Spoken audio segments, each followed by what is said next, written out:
Why FIFA changed the World Cup to 48 teams. Let me tell you something that should feel weird. The biggest sporting event on the planet just decided to get 33% bigger. Not a little bigger. In the next 3 minutes, I'm going to tell you what was actually going on. The money, the politics, the power plays. And why this decision might change football forever. There's one part of this story that almost nobody's talking about. First, let's set the scene. For 36 years, the World Cup had 32 teams. 32. A clean, beautiful number. 8 groups of 4. Simple bracket. Everyone understood it. So naturally, FIFA decided to blow it up.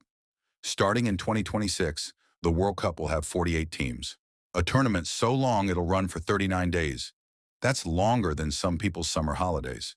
FIFA makes most of its money every 4 years, just from the World Cup. And in 2022, they made around $7.5 billion from Qatar alone.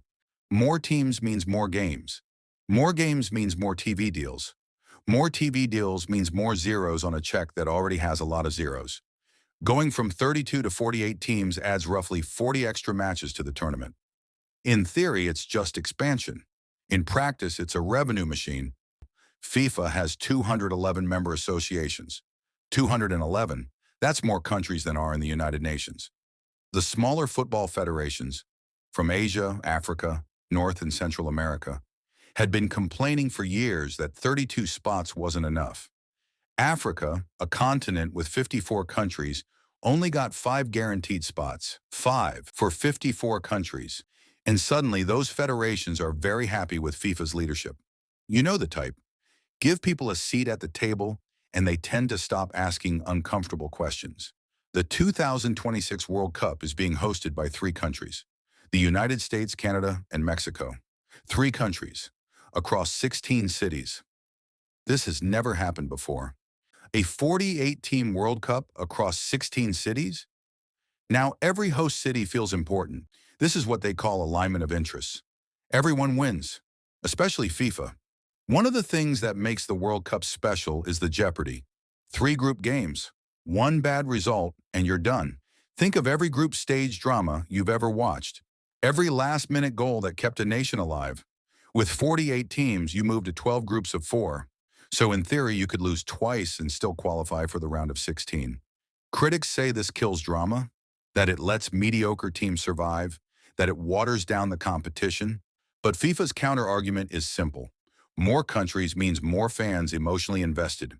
A fan in Morocco or Vietnam or Panama watching their country play a World Cup game for the first time? That's not watered down. That's someone falling in love with football.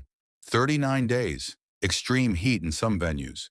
Players already exhausted from club seasons that seem to get longer every year. Adding more games doesn't just affect the quality of football, it affects the players' bodies. Some of the top sports scientists in the world have raised red flags about injury risk. Nobody wants to see their star player limp out of a World Cup with a torn hamstring because the tournament ran a week too long. FIFA says the scheduling will account for this. Rest days, venue selection, all carefully managed. Whether you believe that is up to you.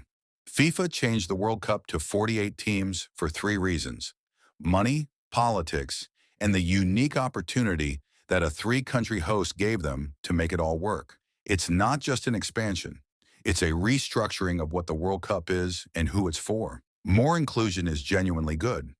More nations competing is genuinely meaningful.